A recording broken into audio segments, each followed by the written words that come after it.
Hello everyone, welcome back to my channel computer tips and programming. तो ये है SQL MySQL का lecture 18 जहां पर हम पढ़ने वाले हैं ज्वाइन के बारे में। इसके पहले हमने देखा था फॉरेन की के बारे में। तो फॉरेन की के बारे में मैंने बताया था कि वो क्या करता है, वो दो डिफरेंट टेबल में रिलेशन क्रिएट करता है। तो एक बात आपको और ध्यान देना होगा कि जब हम दो डिफरेंट टेबल में रिलेशन क्रिएट करवाते हैं तो क्या होता है, वो सेम डेटाबेस का होता है। अगर डिफरेंट डेटाबेस का टेबल कीजिएगा तो कनेक्ट नहीं हो पाएगा, वो रिलेशन नहीं हो पाएगा, ठीक है ना। तो जब भी आपको करना होगा, दो टेबल को रिलेट करना होगा, तो क्या करेंगे, हम सेम डेटाबेस से उसको चूज करेंगे। क्लियर। अब उसमें हम फॉरेन की में पढ़े थे तो सिर्फ रिलेशन क्रिएट होता था। क्लियर। अब यहाँ क्या करेंगे, हम रिलेशन तो क्रिएट हो ही जाता है, उसको हम दोनों को एक साथ ज्वाइन करके देखेंगे कि ज्वाइन करने के बाद कैसे होता है। तो इसमें हम तीन वे पढ़ेंगे, inner, left and right join. Clear. चलिए एग्जाम्पल से समझते हैं। यहाँ पर तो यहाँ पर आपके पास दो टेबल है, कस्टमर्स का और ऑर्डर्स का, जो मैंने क्रिएट किया था। कस्टमर मैंने यहाँ पर पहले 3 ही डाला था रो। अब यहाँ पर आपको एक और ऐड करना है 5th रे से, ठीक है ना। ये आपका टास्क है। और यहाँ पर भी मैंने 3 ही डाला था। तो अब हम यहाँ प्रैक्टिकल करके देखें कि होता क्या है। एक बात आप नोटिस कीजिए, इसमें आपको कस्टमर्स में CID कॉमन है एंड ऑर्डर्स में आपका CID। इन दोनों में क्या है, दोनों सेम है, कॉमन है। क्लियर। यही दोनों में रिलेशन है, यही रिलेशन इन दोनों क्या करेगा, एक साथ ऐड करने वाला है। यहाँ तक तो क्लियर है। अब चलिए इसको हम ऐड करके देखते हैं कि कैसे कैसे ज्वाइन होगा, ये अब हम देखते हैं। तो यहाँ मैं क्या करूंगा, सिलेक्ट। क्लियर। स्पेल हमेशा सही होना चाहिए, नहीं तो फिर प्रॉब्लम हो जाएगा। Select star from. अब किससे मुझे करना है, कस्टमर से करना है, ठीक है। कस्टमर्स मेरा है CUSTOMERS। देखिए यहाँ पर मिस्टेक होता है अभी, MERS। क्लियर। मेरा कस्टमर्स है। क्लियर। एंड देन मेरा क्या है, कॉमा, ऑर्डर्स भी है, ORDERS। तो सिलेक्ट स्टार फ्रॉम, सिलेक्ट सब कुछ सिलेक्ट करना है, किससे मुझे, कस्टमर से भी एंड ऑर्डर से भी। वेयर, अब क्या है, दोनों में कॉमन है, तो कस्टमर्स डॉट CID आपका ये CID टीवी वाला नहीं, CID यहाँ पर कस्टमर ID है। क्लियर। इक्वल टू यहाँ पर orders ID, orders dot CID, ठीक है।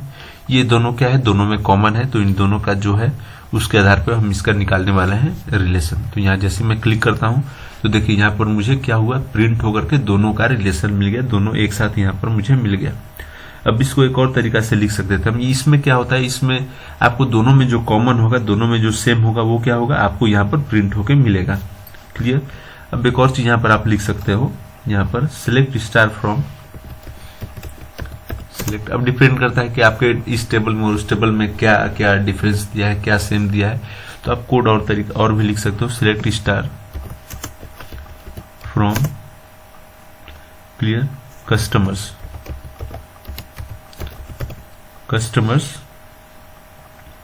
ज्वाइन। ये आपका अब ये इनर चल रहा है, ठीक है। Join orders on customer dot CID equal to order dot orders. Customers यहाँ पर करना होगा, नहीं तो फिर रॉन्ग हो जाएगा।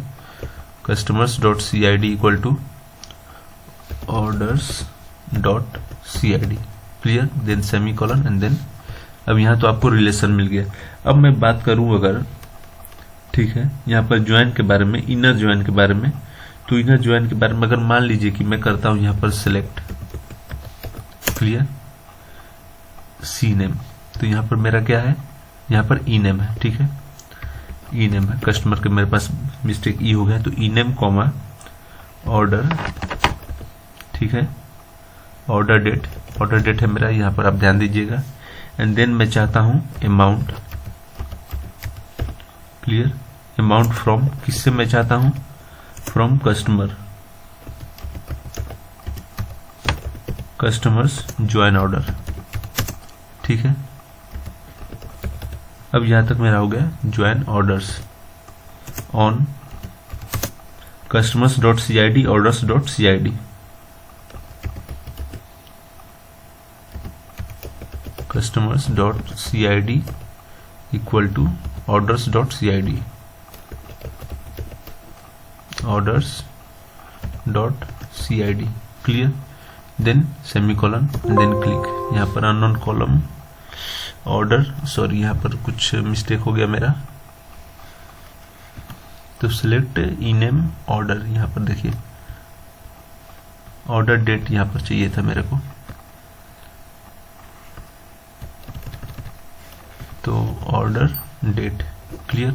अब यहाँ से करेक्ट है ORD या DAT, तो आपको ये स्पेल ध्यान देना होगा, थोड़ा सा स्पेल रॉन्ग होगा तो क्या होगा, आपको आंसर डिफरेंट मिलेगा। तो देखिए यहाँ पर अब मेरा इनेम सिलेक्ट हो गया, कहाँ से, तो इनेम मेरा हो गया आपका ये 3 रोज इसमें है। अब इनेम मुझे नेम मिल गया, ऑर्डर डेट मिल गया और अमाउंट मिल गया। तो पार्टिकुलर पर्सन, मुझे सारा ID वगैरह का डिटेल नहीं चाहिए था, मैं बस चाहता था कि मुझे नेम मिले, किस दिन खरीदा गया और कितने अमाउंट से लिया गया, बस वो मुझे डिटेल मिले। तो वो मुझे यहाँ पर डिटेल मिल चुका है, क्लियर। अगर मैं चाहूं कि मुझे ID भी मिले, तो ID मिलने के लिए मुझे क्या करना होगा, तो चलिए ID के लिए करता हूं, तो ID भी ऐड करके देखता हूं क्या होता है, ठीक है। तो यहाँ पर मैं करता हूं, यहाँ पर ID ऐड, यहाँ मेरा क्या है, अमाउंट है, और यहाँ पर मैं डालता हूं CID, क्योंकि मैं चाहता हूं कि CID का मुझे डिटेल मिले। तो देखते हैं कि क्या देता है मुझे रिजल्ट। तो CID का मैं करता हूं यहाँ पर, देन स्पेस एंड एंटर। तो देखिए यहाँ पर column CID is field list in ambiguous. अब ये क्या हुआ, ये ऐसा क्यों हुआ, तो यहाँ पर देखिए, यहाँ पर CID और यहाँ पर CID है, दोनों कॉमन है, तो ये डिसाइड नहीं कर पा रहा कि किस में से लें, ठीक है। तो इसके लिए मुझे क्या करना होगा, इसके लिए मुझे लिखना होगा एक कोड। अब मैं बताता हूँ कि किस तरह से लिखेंगे, तो मुझे वो क्या करेगा, वो CID भी करके देगा। तो यहाँ पर जो मैंने लिखा नॉर्मल CID, यहाँ पर क्या करूंगा मैं, customer.id कर दूंगा, ठीक है, customer.cid। तो यहाँ पर सॉरी CUSTOMERS.CID। अब देखिए आप जो चाहते हैं उस तरह से आपको आंसर मिलने वाला है इसका, क्लियर। तो यहाँ पर मैं करता हूँ एंटर, और देखिए आपको कस्टमर का ID मिल गया, अमाउंट मिल गया, ऑर्डर डेट मिल गया और इनेम भी मिल गया, ठीक है। तो इस तरह से आपका क्या हुआ कि यहाँ पर आपका इनर ज्वाइन हुआ। अब इनर ज्वाइन में जैसे कहने का मतलब कि आप पूरा डिटेल नहीं चाहते, जो पार्टिकुलर डिटेल चाहते हैं उस तरह से आपने डे को निकाल लिया, उस समय से आपने डेटा को निकाल लिया, क्लियर।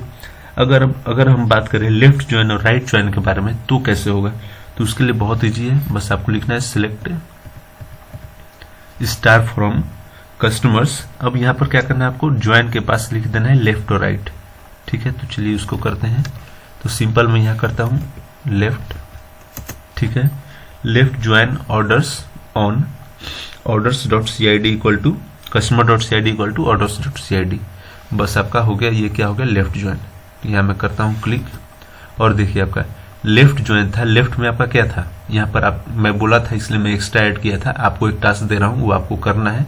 तो लेफ्ट मैंने क्या किया था, 5 ऐड किया था, 5वां एक एक्स्ट्रा ऐड किया था। यहाँ पर आप ध्यान दीजिए, यहाँ पर क्या किया था मैंने, एक 5वां एक्स्ट्रा ऐड किया था। तो क्या हुआ, मेरा 5वां का भी मिल गया। लेकिन यहाँ पर एक और चीज आपको देखने को मिलेगा, 5वां का तो मुझे मिल गया, लेकिन यहाँ पर क्या है, नल है, नल है, नल है, नल है। अब नल क्यों है, क्योंकि मैंने ऑर्डर में उसके लिए कुछ मेंशन नहीं किया है। 5वां जो कस्टमर है उसने क्या है, ऑर्डर में कुछ नहीं किया, तो इसलिए मुझे ये इस तरह से मिल चुका है। अगर वहीं मैं यहाँ पर क्या कर दूं, राइट कर दूं, तो क्या होगा, तो बस मुझे कुछ नहीं करना है, यहाँ लेफ्ट की जगह पर क्या कर देना है, राइट कर देना है, क्लियर। एंड देन इसको मुझे कर देना है एंटर। तो देखिए मुझे अब राइट में क्या था, मेरा राइट में 3 ही था, तो 3 से 3 मैच कर गया, वो मिल गया। तो उस तरह से आपको और ज्यादा डेटा लेकर के करना है, ताकि और आसानी से और अच्छे से आप कर सको। तो फिर इस तरह से आपका कंप्लीट होता है SQL MySQL का। और थैंक यू अब तक बने रहने के लिए, और चैनल पर नए हो तो सब्सक्राइब कर लेना, और वीडियो कैसा लगे मुझे बताना। कोई प्रॉब्लम होता है तो कमेंट करके बताओ, मैं उसे देख लूंगा।